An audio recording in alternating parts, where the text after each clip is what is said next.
Sud Radio, les clés d'une vie, Jacques Pessis. Les clés d'une vie, celle de mon invité, la femme qui, selon Aragon et l'avenir de l'homme, a été aussi à l'origine de votre devenir. Prendre des voix féminines a fait de vous un élu du public. Toutes ces voix vous ont ouvert différents chemins jusqu'à votre retour aux sources avec un nouveau seul en scène. Bonjour Patrick Adler.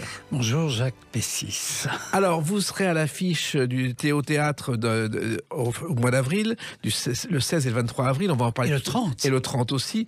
On va en parler tout à l'heure parce que c'est votre retour. Mais vous avez un parcours totalement atypique qui mérite d'être raconté. C'est le principe des clés d'une vie. Et tout ça à travers des dates clés. Et la première que j'ai choisie, c'est le 4 février 1989, qui est vraiment votre départ dans cette carrière avec cette émission.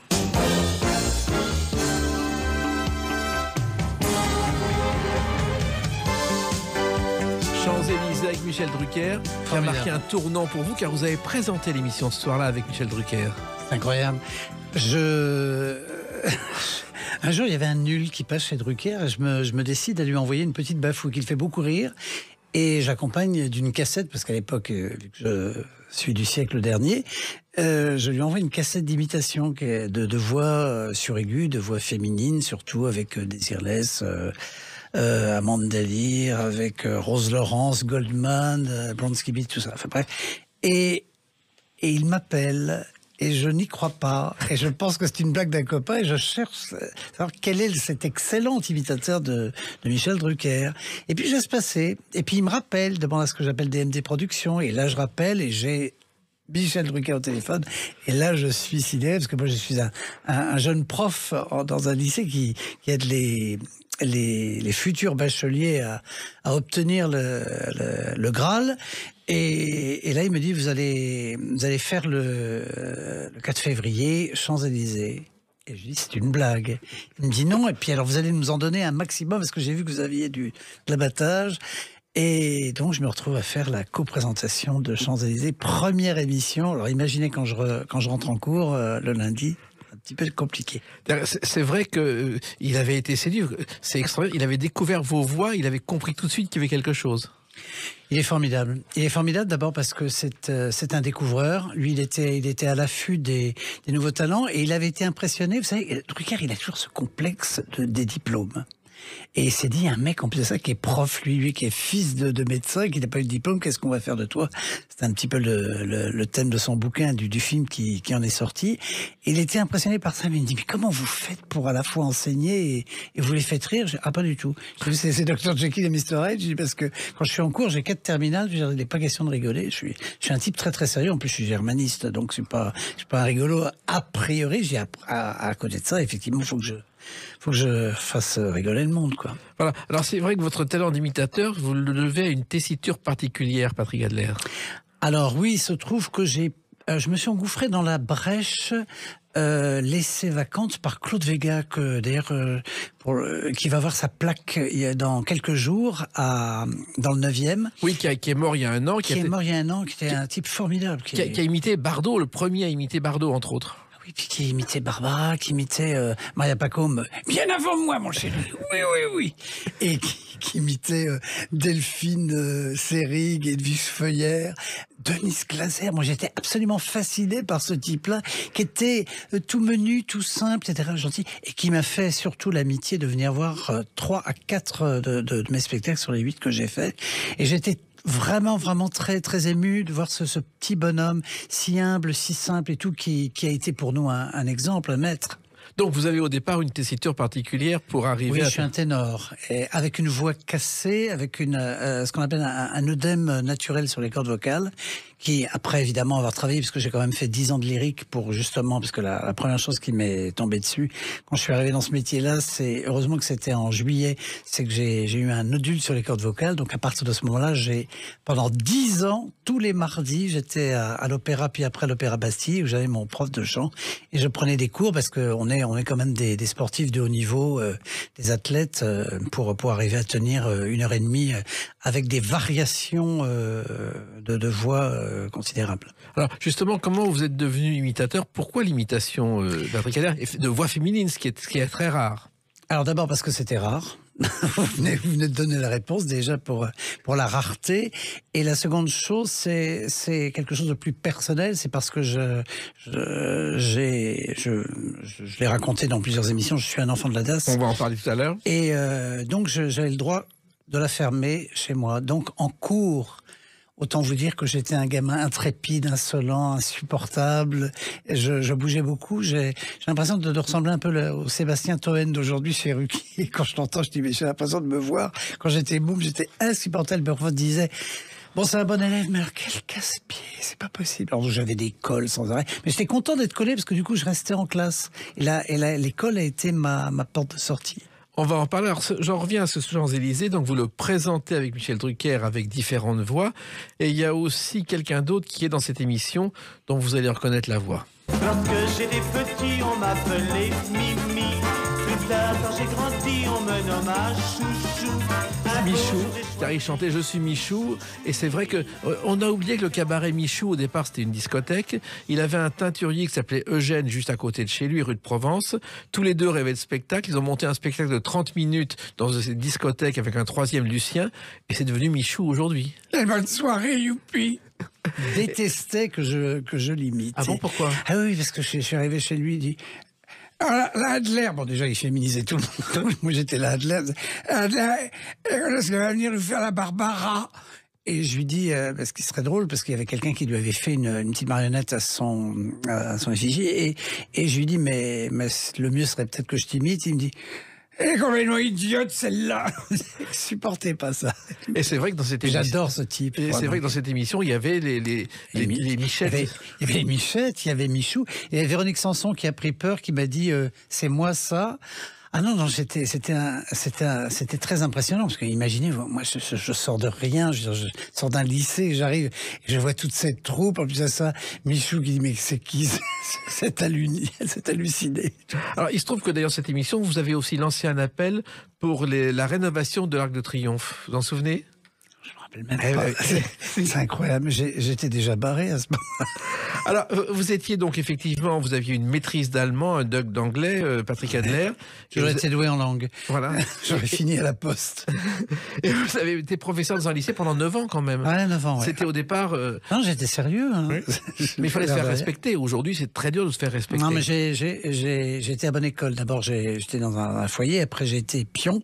Oui. Pour payer mes études, et comme j'avais pas, parce que j'avais commencé par Hippocagne et que j'avais 30 heures de pionica en plus, donc j'ai vite obliqué vers la fac, et c'était, si je me faisais pas respecter, je ne pouvais pas passer mes diplômes. Donc du coup, j'ai rapidement serré la vis. Mais ça vous a intéressé l'enseignement, ou est-ce que c'était pour gagner? On est passé de la petite estrade à la grande scène. Je veux dire que j'ai l'impression d'avoir j'avais peut-être déjà un public, sauf que moi j'étais assez carré, cadré, et puis à l'époque j'étais peut-être plus dans la rassurance, j'avais peut-être besoin d'avoir un métier, et puis mais l'air de rien, ça m'a servi par la suite, parce que j'ai toujours cette rigueur du travail, ce souci de la ponctualité, de plein de choses comme ça qui ont été utiles. Et grâce à Champs-Élysées et Drucker, alors que personne ne vous connaissait, un mois plus tard, vous êtes à l'affiche de cette autre émission de télévision. Ce qu'on appelle le buzz. Voilà. Car vous êtes un mois plus tard dans la classe. Alors je change de classe, effectivement. Oui. Pour un professeur, oui. Je passe d'un lycée à la classe où je trouve des gens... Alors c'est formidable parce que c'est un petit peu un conglomérat de toutes les comment dirais-je, de toutes les intelligences. Il y avait du Pompon, il y avait du Bézu, il y avait de la Michel Larocque, il y avait du Lejeune, il y avait du Bigard, il y avait du Tex, il y avait du Gustin. C'était formidable. J'ai trouvé qu'il y avait une ambiance folle. Mais pour moi, qui venais de l'enseignement, qui était un Pékin moyen, etc., avec un salaire moyen, je me retrouve subitement à enregistrer soit le jeudi, soit le vendredi, à remplir des salles. Grâce à ça, je connais pour la première fois ce qu'on appellera aujourd'hui le buzz. C'est-à-dire que vous passez à la télé, vous êtes connu, on vous repère dans le métro, on vous appelle Pacôme ou Zézette quand vous sortez sur les marchés. Et voilà, et votre vie prend... Et moi c'était l'année, en plus de ça, où j'étais normalement promu pour passer le CAPES pratique, le CAPES interne d'allemand. Oui. Et donc, je me mets en disponibilité. Ça fait juste 33 ans qu'ils m'attendent. Oui. Et comme je suis à la retraite, c'est fini. Ils vous ont... le lycée l'a bien pris, finalement.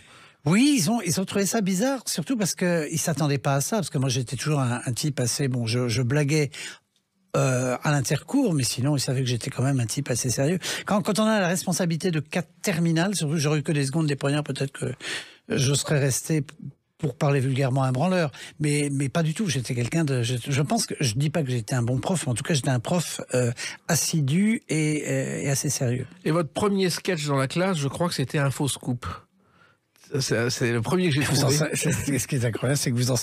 Je vais faire comme pour Ardisson, je dis, mais d'où vous tenez tout ça? Parce que je me rappelais même pas. Et vous avez, pendant des mois, imité aussi bien Marianne Chazelle que Guy Béard, que Raymond DeVos, tout y est passé. Ah oui, c'est... Ah ben, Marianne Chazelle, elle a été ravie. Je peux vous dire qu'elle me voue un culte parce que je l'ai débarrassée de zézette. C'est-à-dire c'est-à-dire que... Eh ben, comme j'arrêtais pas de faire zézette dans toutes les émissions de Frédère, elle me dit, oh, vous êtes génial. Elle me dit, je suis tellement contente pour vous. Et je lui dis, et pour vous également. Elle me dit, parce que c'était insupportable pour elle. Elle a pendant longtemps traîné ce personnage et ce sobriquet qui m'était attribué après de Zézette, qui était terrible. Et moi, on disait dans la rue, on disait « Ah, comment elle va Zézette? Allez, il nous fait Zézette » et c'était terrible. C'est un jukebox. Exactement. Il y a eu d'autres choses importantes dans votre vie. Une date importante future qui se réfère à votre passé, c'est le 24 juillet 2018. On en parle dans quelques instants sur Sud Radio avec Patrick Adler. Sud Radio, les clés d'une vie, Jacques Pessis. Sud Radio, les clés d'une vie, mon invité Patrick Adler. Nous parlerons tout à l'heure de votre nouveau spectacle No Filter, No Filtre en français, que vous jouez au théâtre dans quelques jours. Et là, on revient au 24 juillet 2018, la sortie d'un livre qui s'appelle Impair et Passe. Et là, vous racontez votre vie, vos jeunes années qui ont été dramatiques et vous n'en aviez jamais parlé avant. Je n'en avais jamais parlé. Et puis, d'abord, il fallait impérativement que j'attendisse que mon père fût mort. Donc, c'est une question de politesse. C'est toujours très délicat de parler de soi. Enfin, je sais qu'aujourd'hui, maintenant, c'est un peu plus rentré dans les mœurs. À l'époque, ça n'existait pas, on n'en parlait pas. Voilà, on n'en parlait pas trop. Et puis... j'avais fait un spectacle en 1998 qui était déjà un signe avant-coureur de ce qui allait se produire sur le papier, qui s'appelait Adler à la poursuite du Hocher Vert.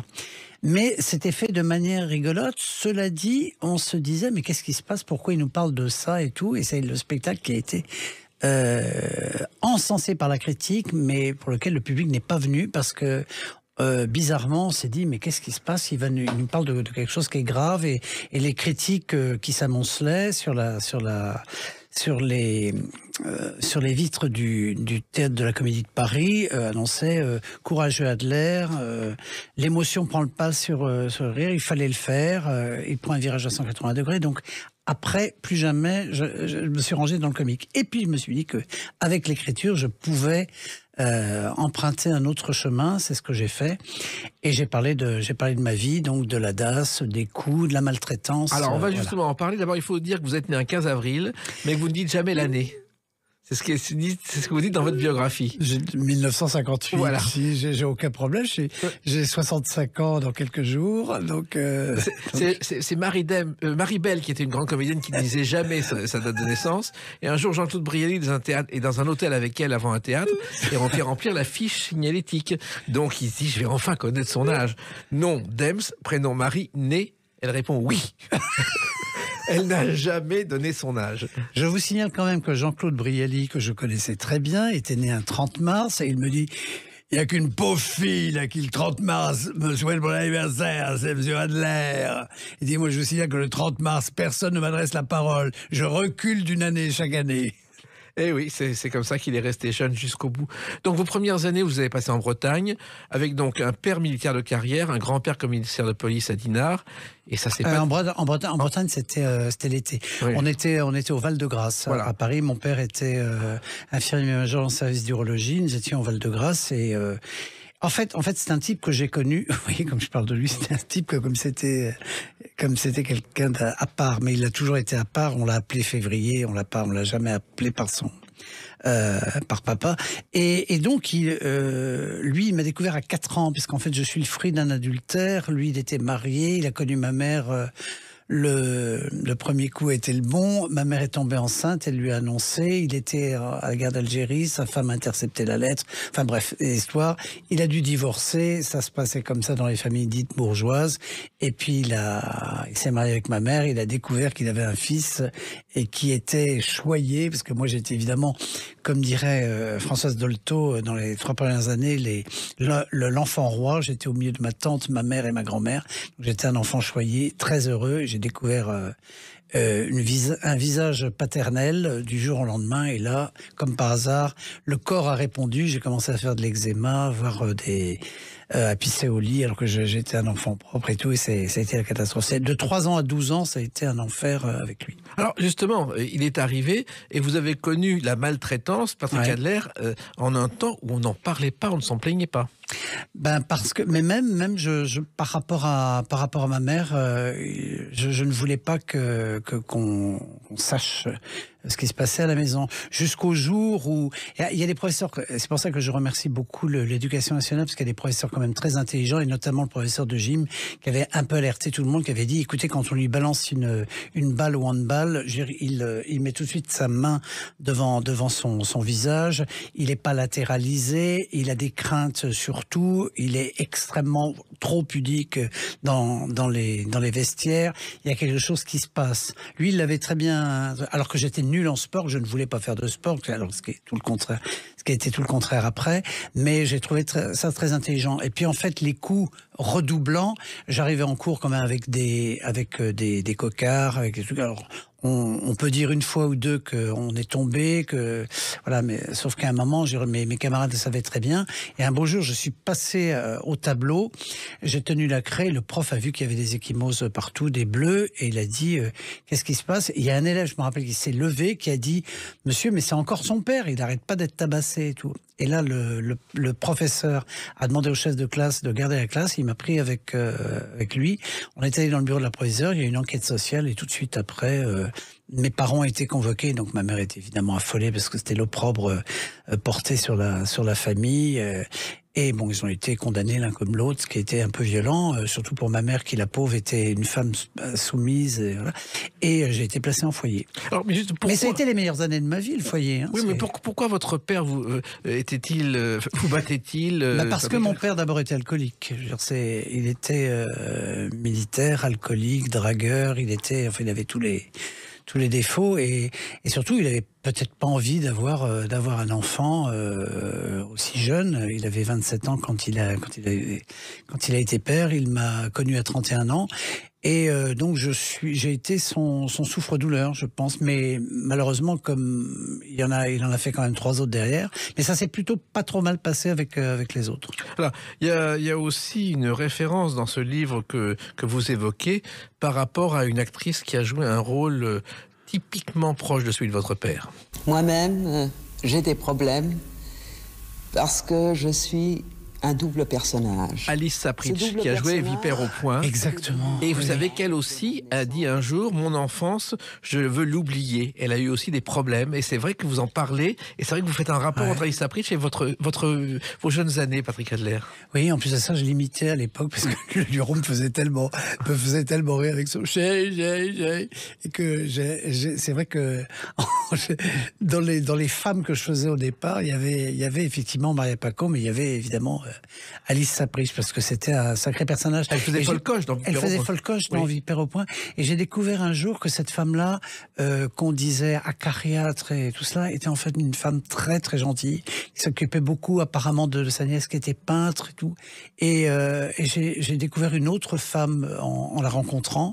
Je m'attendais pas du tout à ça. Je m'attendais à quelqu'un d'assez froid et tout. Et j'ai trouvé quelqu'un de très très avenant, très amène. Alors justement, si vous avez fait ce livre à cette époque, c'est non pas pour vous plaindre, c'était un peu tard, mais justement pour donner de l'espoir, parce que finalement, vous êtes parti très bas, vous avez connu la DAS et vous en êtes sorti, Patrick Adler. Oui, c'est ce que Boris Cyrulnik appelle la résilience. Je veux dire, je suis un produit résilient et je trouve que toutes les mauvaises années sont derrière moi et que la vie est très belle. J'ai la chance d'être déjà en vie, de ne pas être malade, d'avoir une santé de fer, faire encore le métier que je fais, même si je suis à la retraite. Je veux dire, comme tous les jeunes retraités dans mon genre, on est plutôt des retraités actifs jusqu'à 92 ans, et on célèbre la vie chaque matin. Je trouve que j'ai une chance absolument folle parce que j'ai le cuir un peu tanné de ces années de douleur. Et justement, vous êtes passé à la DAS en foyer. Pour Ouais. un enfant, c'est pas terrible, mais pour vous, ça vous a aidé.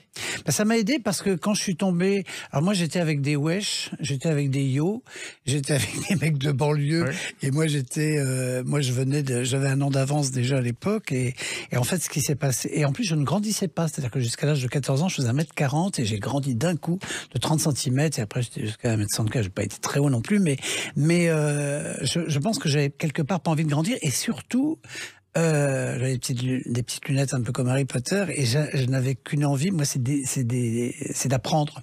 Donc, comme j'étais avec des voyous qui ne s'intéressaient pas tellement aux études, moi, mon originalité tenait au fait que j'étais sans arrêt dans les bouquins, je travaillais très bien en classe, j'étais genre fort en thème. Et j'ai réussi à acquérir leur affection, leur amitié, en les aidant. Ce qui fait que moi, quand on me titillait, je disais, je vais appeler mes copains, ils vont venir te casser la gueule et tout. Mais non, ça a été des très bonnes années, ce qui fait qu'aujourd'hui, j'ai une grande tendresse pour tous les... J'ai fait pas mal de trucs, ça y est, en prison et dans les foyers. Et après, j'ai beaucoup de tendresse pour ces gens qui sont un peu des invisibles, des laissés pour compte, parce que même si moi j'avais été battu, ils avaient subi des choses terribles. Bon, ils étaient passés par la case délinquance. Peut-être que moi j'avais pas los corones pour faire ça, mais en tout cas j'ai de la tendresse pour eux. Et vous avez aussi de la tendresse pour le public qui vous a soutenu. Et il y a une date importante aussi dans votre carrière, c'est le 25 janvier 2006. On en parle dans quelques instants sur Sud Radio avec Patrick Adler. Sud Radio, les clés d'une vie, Jacques Pessis. Sud Radio, les clés d'une vie, Patrick Adler, le retour après quelques années d'absence. Nous parlerons tout à l'heure de ce spectacle No Filter que vous allez jouer pendant au moins 3 soirs. Pour l'instant, le 16, 23 et 30 avril à Paris au Théâtre. Mais j'en reviens au 25 janvier 2006. Ce jour-là, ce soir-là plutôt, au Théâtre Le Temple à Paris, vous créez Adler Frais, un carnet de voyage dans le Grand Nord. Un spectacle tout à fait étonnant qui réchauffe le public en théorie. C'était assez drôle, oui, parce que je venais de découvrir un jeune producteur et je venais d'arriver au Théâtre du Temple. Et d'ailleurs, ça a failli être une trilogie parce que ça a été Adler Frais, puis après ça a été Adler Brise la glace. Oui. J'étais dans ma période fraîche. Alors, comment est née cette idée d'un spectacle qui passe dans le Grand Nord ? En fait, ce qui s'est passé, c'est que j'avais toujours besoin moi, dans tous mes spectacles, il a fallu une histoire. Dans Maman n'est pas contente, c'était l'histoire d'un mariage. C'était Maria Pacôme qui était ma mère et tout, et les invités défilaient. À chaque fois, il a fallu que je raconte des choses. Je ne pouvais pas faire des imitations pour des imitations. Donc, c'est la raison pour laquelle j'ai dit on va être dans le Grand Nord, on se gèle, c'est un tel qui arrive, l'autre qui passe sur l'igloo, etc. C'était... Et d'ailleurs, dans l'histoire, la NPE vous a envoyé au Japon, je crois, oui. Et vous vous retrouvez en Laponie. Et je me retrouve, oui, parce il y a eu un problème de retranscription. C'est un peu comme Balance ton porc dans le prochain spectacle, et Balance ton porc, PORT. Et du coup, au lieu d'être au Japon, je me retrouve chez les Lapons. Voilà. Donc, tout vient de là. Vous connaissiez un peu ce pays-là? Oui, parce que j'ai eu la chance de faire, j'imagine comme vous, beaucoup de croisières où j'ai joué mon spectacle et à un moment, vraiment, c'est la destination qui m'était, comment dirais-je, donnée, c'était souvent la Scandinavie. Donc j'ai fait beaucoup la Norvège, le Danemark, la Suède et puis évidemment le Groenland. Qu'est-ce qu'on a fait également? On a fait le pôle Nord aussi. Oui, donc vous connaissez le sujet. Je connaissais assez bien le sujet. Et vous êtes arrivé juste avant un film dont la bande originale a fait le tour du monde. Oui. La Marche de l'Empereur. Ce film a obtenu un succès mondial, notamment l'Oscar du meilleur film documentaire en 2006. Ça traite des manchots empereurs. Et l'idée est née dans l'esprit de Luc Jacquet lorsqu'il a tourné comme caméraman et assistant pour la télévision un film en Antarctique. Après, Disney s'est intéressé. Le film est parti avec un budget de 2 millions d'euros, ce qui est rien. Et il a fait le tour du monde. Et ce que vous ne savez peut-être pas, c'est que c'était Bonne Pioche Productions et que le type, il a hypothéqué sa maison tellement il y croyait. Oui. Et il s'est dit, si jamais le film me rate, je veux dire, je perds tout, je divorce, enfin tout. Ça va être la catastrophe. Et ça a été un succès mondial. Ça a été formidable pour lui. Vous connaissez ce film ? Oui, bien sûr. C'est un film sur les manchots. Donc ça, bien sûr. Vous l'avez vu après le spectacle ? Je l'ai vu après, oui. Alors, ce spectacle a de l'air frais. Je lui ai même dit qu'il m'avait tout piqué. Oui. Évidemment. C'est un prétexte à une cinquantaine d'imitations et surtout des imitations sans reprendre jamais votre voix. Non, jamais. Expliquez-moi ça. Ça a été très compliqué. C'est-à-dire que c'est comme si c'était une pièce de théâtre dans laquelle je jouais tous les personnages. Donc c'est vrai que ça a été un des spectacles les plus compliqués pour moi parce que je ressortais véritablement en eau. Comment on fait pour passer justement d'une voix à l'autre sans se tromper ? C'est une affaire de technique. Exemple. Vous avez un exemple sous la main d'une... Mon chéri, je suis mort. Mais gamin, je vous sens bien en jambes quand je vous vois arriver comme ça. Non, je suis tellement content de vous voir. J'étais là, j'attendais là.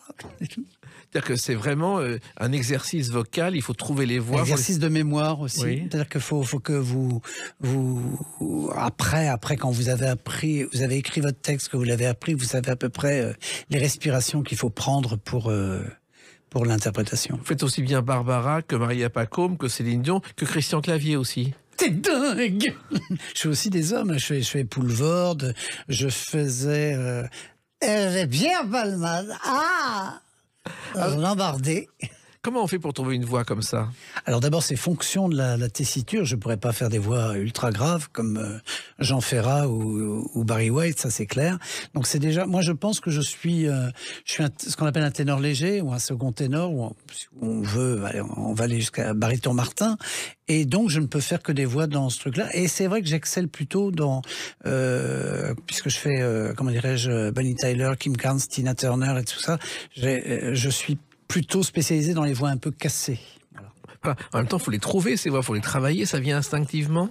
Non, ça vient... Thierry Lelureau, ça venait d'un coup ou ça venait pas ? Ouais, moi je pense que c'est pareil, j'entends des voix qui me parlent et je me dis tiens, faudrait que j'essaye ça et tout. Et ça marche tout de suite ? Des fois ça marche. Alors après c'est un travail. Mais des fois c'est vraiment tout de suite. Je veux dire, l'histoire de Maria Pacôme, elle est très simple. C'est qu'au départ, je faisais Claude Pieplu. Et puis un beau jour, il y a un mec qui m'a dit comme ça. Il me dit c'est drôle parce que tu me prendrais un petit peu plus aigu. On dirait Maria Pacôme et tout. Et comme j'avais ce petit côté tête, regard en l'air, avec ce sens des ruptures, comme elle quand elle disait mon second mari il est mort. Ils sont ce petit tableau. Et donc j'ai un copain qui m'a dit des choses, il me dit mais t'as jamais essayé? Et je me suis mis à écouter Maria Pacôme, et c'est à ce moment-là que je me suis dit oui, effectivement, il y a de ça. Le Noir te va si bien avec Jean Le Poulain. J'ai dû le voir 13 fois. Seulement Non, mais c'est une merveille. Vraiment, c'est un numéro de cabot. C'est à qui fera le plus grand numéro quand on regarde le spectacle. C'est extraordinaire. Et d'ailleurs, elle avait une particularité, elle était un peu distraite. Et un soir, je crois que c'était la Gaîté Montparnasse, elle est rentrée en scène alors que le spectacle précédent n'était pas terminé. Oui. Elle a fait pardon et elle est repartie. Et je crois que c'est Henri Tizot qui parlait, qui était très surpris de voir Maria Pacôme entrer en scène. Alors c'est vrai que Maria Pacôme, c'est pas l'une des plus faciles à imiter. Vous faites des voix que peu de gens font, Patrick Adler. Et alors, Maria Pacôme, moi j'ai eu la grande déception et la grande surprise, et c'est quelqu'un que vraiment j'admire depuis mon enfance. Elle est venue me voir très vite, puisque tout le monde lui a dit « Attends, il y a un mec génial, il t'imite ». Et elle est venue me voir, et je me rappelle, à l'époque, j'étais au Théâtre Moderne. C'était ce qu'on appelle aujourd'hui le Petit Théâtre de Paris. Ça s'appelait Maman n'est pas contente. Elle me dit, vous êtes extraordinaire, je vous ai vu dans Stéphane Cher, il fait rire. Et alors, puis c'était drôle, et puis Demis Roussos, mais qu'est-ce que vous êtes drôle. Qui était cette femme, par contre? Au début, je me suis posé la question. Je dis, a priori, c'est vous. Voilà, c'est ridicule. Et là, j'ai dit bon. Et je suis allé la voir parce qu'elle a remplacé au débeauté, ce qu'elle doit dire, parce qu'elle s'était cassé la patte. Je ne me rappelle plus. C'était Daniel Darieux, je crois. Daniel Darieux. Dans la Maison du Lac. Ouais. Oui. C'est sublimissime. En plus de ça, extrêmement Avec sobre. Jean-Pierre. Avec Jean-Pierre, extrêmement sobre et tout. Et donc, je l'ai attendu très longtemps parce qu'elle a mis du temps. Et un jour, il y a quelqu'un qui lui a dit, vous savez, vous avez votre imitateur. Donc elle est arrivée très très froide et tout, et je me suis mis à lui parler de la pièce et tout, à lui dire à combien. J'avais été très surpris parce que elle est toujours, comme elle était toujours un petit peu dans l'emphase, là tout à coup on avait quelqu'un d'extrêmement sobre, et la seule chose qu'elle avait pu me dire, mais ça c'est tout à fait elle, parce que j'ai fait deux festivals après avec elle où elle commandait tout, et moi je la ramenais pas parce qu'elle m'effrayait. Elle me dit, je ne vous présente pas Jean-Pierre, il est très fatigué, vous avez vu, il marche mal, hein. Il a du mal. Hein. Voilà, la cavotine jusqu'au bout. Jusqu'au bout. Alors ensuite, donc effectivement, Patrick Adler, il y a eu Adler brise la glace à Avignon, où là vous êtes moqué des people avec une soirée déjantée et ce qu'on appelle en général les galas au profit des organisateurs de galas. Ça c'était épouvantable parce que j'ai passé mon temps. On se voyait avec Dave, il disait tu fais quoi? Moi je fais la mucoviscidose, et toi? Moi je fais le sida, et puis toi, je fais ça. Et à un moment je lui dis mais c'est effrayant. À un moment on aurait pu même ne travailler que pour ça, c'est-à-dire gracieusement évidemment, parce que on nous appelait, et comme on était un petit peu connus et qu'on pensait qu'on était très riches, on disait vous voulez pas, vous savez c'est important, le gamin va. Je dis oui, on va faire ça. Mais au bout d'un moment on n'en pouvait plus, quoi. Parce que surtout, est-ce que ça servait les causes que vous étiez censé descendre? J'en sais rien. Enfin on l'a fait, on va pas regretter, quoi. Un jour, Lynn Renaud appelle un de ses copains, il dit écoute, lundi j'avais le gala contre le sida, je suis allé, et c'est authentique, hein. Mardi j'avais le gala contre les problèmes cardiaques, je suis allé, et mercredi j'avais un gala contre la maladie d'Alzheimer, j'ai oublié. Exactement. J'allais trouver la chute. Mais c'est extraordinaire, c'est vrai en plus. C'est très drôle. Alors, dans ce spectacle, il y avait des gens que vous imitez, qu'on n'imite jamais, comme Stéphane Bern de Patrick Adler. Alors, j'étais le premier à l'imiter, Stéphane Bern. Oui. J'étais très content. Il m'a même cité dans un livre en disant que j'étais son meilleur imitateur. Donc, j'étais assez flatté. Et puis, une chanteuse qui a vraiment un talent immense, qui est Olivia Ruiz. Là aussi, c'est rare d'imiter. Dans les canons. Ouais, mais c'est extraordinaire, c'est pas facile à imiter. Oui, parce qu'elle a un petit nasillet qui est assez sympa et tout. Et moi, j'étais assez fasciné par ce petit bout de femme qui a beaucoup de caractère et qui a écrit très très bien en plus de ça, parce que j'ai lu quelques-uns de ses ouvrages. C'est vachement bien. Et elle est devenue une de mes cibles affective, évidemment, vocale. Alors, le seul en scène, c'est devenu votre spécialité. Vous en avez fait pendant des années, Patrick Adler. Et le premier, Parce qu'on ne me propose rien d'autre, mon jeune ami. Mais on n'est jamais si bien servi que par soi-même. Mais oui, parce qu'au bout d'un moment, vous savez, c'est Josiane Balasco qui est née d'ailleurs un 15 avril aussi, qui un jour me dit, vous devenez quoi? J'ai dit, écoutez, je sais pas, enfin pour l'instant, c'était une période où c'était un petit peu tristouille. Et elle me dit, vous attendez quoi quand on vous donne du boulot? Elle me dit, vous savez quoi? Elle me dit, moi j'ai écrit Nuit d'ivresse, tout le monde pensait que j'avais beaucoup d'argent, etc. Et tout. Elle me dit, c'est moi que je me suis servi par moi-même. Elle m'a dit exactement ce que vous m'avez dit. Elle m'a dit, n'attendez rien des autres. Vous avez la chance de savoir un petit peu écrire, vous avez du talent, et ben faites-le. N'attendez rien. Et vous avez commencé, je crois, en première partie des Vampes, les adieux des Vampes à l'Olympia. C'est formidable, hein. On a bien aimé. Oh, bah oui, j'étais un petit peu notre neveu. Alors c'est extraordinaire, je les ai rencontrés en Belgique, j'ai fait 2-3 télés après, elles sont venues me voir en Avignon où je jouais au Mont-de-Charge au Cinévox. Elles ont appelé Jimmy Levy, il a dit tu fais la première partie. J'ai fait 20 jours d'Olympia et après il dit tu veux partir avec nous en tournée? Je dis oh bah oui, et j'ai fait 1 an et 1 mois, 13 mois de tournée dans tous les zéniths avec les Vampes. C'est quand même un marchepied vers la gloire extraordinaire, puis elles ont été très très généreuses avec moi. Oui, elles se sont séparées parce que je crois que Gisèle joue ses spectacles en solo et que Lucienne fait un duo avec sa nièce Pafino d'aujourd'hui. C'est dommage qu'elles soient séparées. C'est vraiment dommage, mais je pense qu'elles étaient... Il y avait un phénomène d'usure, un peu comme dans les couples. Et puis il y a aussi une autre chose que vous avez faite, c'est la première partie du spectacle d'Hélène Ségara, d'abord à l'Olympia et puis ensuite ailleurs. D'abord, surtout, Coulier m'appelle, il me dit... Patrick, je me permets de vous appeler de la part d'Orlando et d'Hélène Ségara, qui vous aiment beaucoup. Je dis, écoutez, ils ont beaucoup de goût. Et il me dit, est-ce que vous voulez faire le Palais des Sports? Je dis bien sûr. Et puis si vous avez le Stade de France, je promènerai le chien. Je dis mais c'est quoi cette blague? Il me dit non, parce qu'il y a 2 jours à faire. Mais avant, vous allez faire le Liberté à Rennes et puis vous allez faire Cergy-Pontoise, je sais pas quoi, ou Évry. Bon. Vous êtes d'accord? Vous avez le temps? Vous pouvez nous préparer une demi-heure? Parce qu'on aime bien les gens qui chantent et les gens qui sont des ambianceurs. Je dis, bah oui, je vais vous préparer ça. Et en fait, on est parti 1 an et 1 mois aussi en tournée avec Lindsay Garag, qui a été très gentille. Elle se rappelait de moi à la classe. Elle disait, il chante et il fait rigoler les gens, donc c'est ce qu'il me faut. Voilà, exactement. Mais c'est vrai que ce sont des tournées très longues, ça. Mais c'est tellement formidable. C'est tellement formidable, je veux dire, de rencontrer autant de gens. Ça a été formidable pour pendant la tournée, parce que d'ailleurs, je devais pas faire l'Olympia au retour, et c'est Orlando qui a exigé. Il a dit, attends, il a fait rigoler tout le monde. Je veux dire, il a donné une bonne ambiance à la tournée. Et non, on va le garder pour l'Olympia. Donc j'ai fait 10 jours d'Olympia en rentrant de ces 13 mois de tournée. Et ça a continué. On va évoquer de 16 avril 2023 dans quelques instants sur Sud Radio avec Patrick Adler. Sud Radio, les clés d'une vie, Jacques Pessis. Sud Radio, les clés d'une vie, mon invité Patrick Adler. On a évoqué votre parcours sur la banquise, vos ennuis dans l'enfance et la résilience. On a évoqué vos seuls en scène.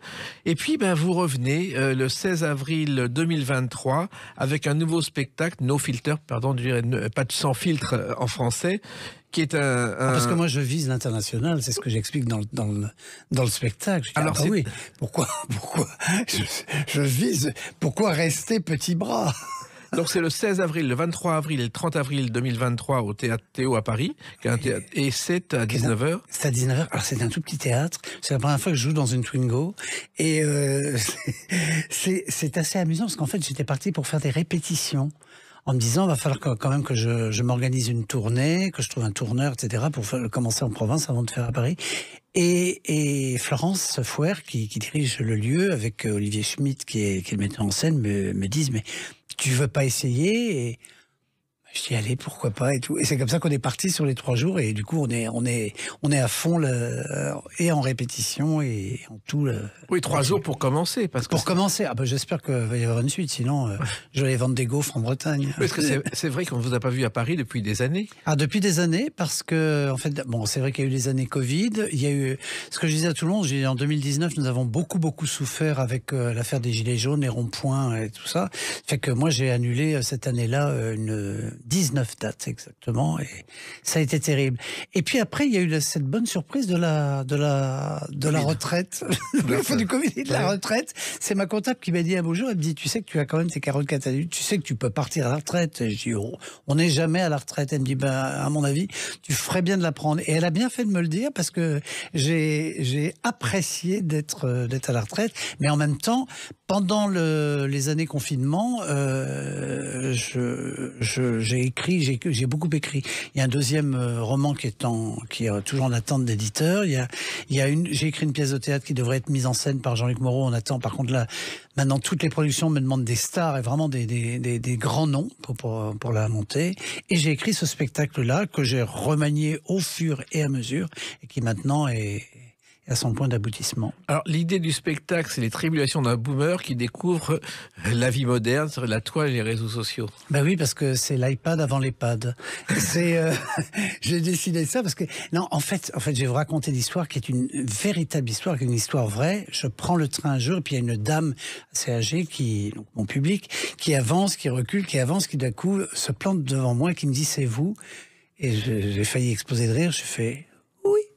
Et elle avance, et puis elle me dit, excusez-moi, c'est quoi votre nom? Je lui dis, je vais vous donner un indice. C'est pas Michael Gregorio, c'est pas Patrick Sébastien, je dis, allez, vous voulez le 50-50, le vote du public? Elle me dit, dites-moi. Je dis, Patrick Adler. Elle me dit, oh, qu'est-ce que je suis heureux, je vous croyais mort. et après, bon, elle continue, elle me dit, mais vous aviez beaucoup de talent. Je dis, boum. Donc je passais de scud en scud, je recevais plein. Et je raconte ça à mes amis qui disent, mais faisons quelque chose et tout. Et je suis parti de cette expérience dans le train pour montrer, j'ai dit, non, c'est pas possible, je suis déjà mort, ça y est, on m'a enterré, et j'ai décidé de renaître. Et comme tout le monde sait très bien à quel point je me débat avec l'informatique, parce que je n'y connais rien à rien. J'appelle tout le monde pour le moindre truc, je comprends rien. Je sais juste répondre et envoyer des mails, c'est tout ce que je sais faire. Et j'en ai fait un spectacle sur ce boomer qui découvre l'informatique. Voilà. En même temps, il faut s'informer sur l'informatique pour... Ah bah quand même, j'ai un peu bossé, hein. C'est un peu comme vous. Hein. Mais vous n'y arrivez pas. C'est pas trop mon truc. Je veux dire que vous voyez là, par exemple, suite à l'affaire Palmade où j'ai fait pas mal de télé, je me suis retrouvé à être piraté. C'est la première fois de ma vie que j'ai été piraté sur Instagram. Donc j'ai demandé à des copains de me dire comme ça. Bon, pour l'instant, ça n'a toujours pas abouti. Donc j'ai recréé un compte. Tous ces trucs me fatiguent. Je me suis fait insulter sur les réseaux sociaux. Je me suis fait aussi. J'ai reçu moult compliments à côté et tout. Mais je trouve que nous vivons. Enfin, moi, je vis dans un siècle qui ne m'appartient plus. Je trouve ça très bizarre. Je suis allé voir mon copain Jean-Luc Lemoyne, pour qui j'ai une infinie tendresse. Je le vois, la salle était pleine, mais elle ne faisait que 200 places. Et je vois des queues énormes. Pour la grande salle, 400 places et tout. Et je dis, c'est qui? Et le directeur du théâtre me dit, mais ce sont pas des influenceurs. Enfin, ce sont des mecs qui sont sur les réseaux sociaux, qui ont 400 000 followers, 800 000, etc. Et donc, tous les samedis et les vendredis sont pleins, craqués, avec liste d'attente et tout. Et je me suis dit, dis donc, nous qui avons toujours été des artisans, etc., à faire de la promo, je dis, ce monde est fou. Hein. Alors, l'iPad, je me suis un peu renseigné. Avant l'iPad, il y a eu la première tablette développée par Apple, le Newton Message. J'ai dû échapper à ça. Voilà. Et le nom iPad, c'est iPad. Bon, c'est la marque, mais surtout, Pad, pourquoi parce qu'il y a Jonathan Ive, qui était le créateur du design du iPad. Et Ive, c'est devenu le nom Pad, iPad. Ah, mais écoutez, et Pad, ça veut dire bloc en français. D'accord. Donc Ive, Pad. C'est le bloc de Hive. Alors, bien sûr, dans ce spectacle, il y a les techniques nouvelles, les influenceuses. Vous en moquez un petit peu. Ah oui, les influenceuses, parce que là, c'est pas possible. C'est-à-dire qu'on se retrouve, je les appelle les jeunes poufs, et où comment ça s'appelle, je fais un petit peu une parodie de Silence ça pouffe, Silence ça pousse, etc. Parce qu'elles prennent, elles prennent l'ascenseur social, je veux dire qu'elles prennent pas l'escalier, elles arrivent directement sur les plateformes et font de la maille. À Dubaï. Vous avez regardé, vous avez regardé un petit peu toutes ces filles. J'ai regardé j'ai été halluciné de voir ce vol à puck, cette novlangue qui a été développée par les Marseillais à je sais pas où, à Miami. Mais je me suis mis à regarder ces choses-là et je me suis dit que j'étais un petit peu on était assez loin de l'enseignement, quoi. Et vous n'êtes pas le seul à penser ça, même si on n'en parle pas beaucoup. Oui, parce que c'est tragique et en même temps c'est une réalité. Je veux dire, la réalité, elle est là, donc faut faire avec, même si on n'est pas content. Il y a les stories aussi que vous évoquez dans ce spectacle. Ah oui, parce que là, tout le monde se met à faire des stories.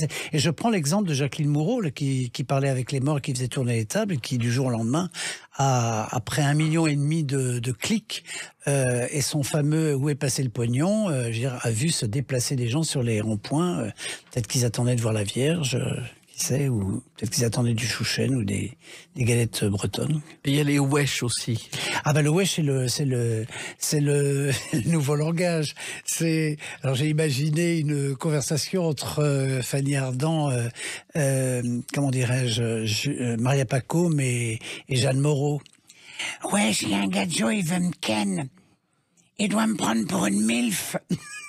Et c'est Stéphane Bern qui explique que MILF, non, ce n'est pas la contraction de millefeuille, même si la bonne femme part un peu en miettes, mais simplement, chose que la bienséance refuse de le dire, c'est « Mother, I'll fuck you ».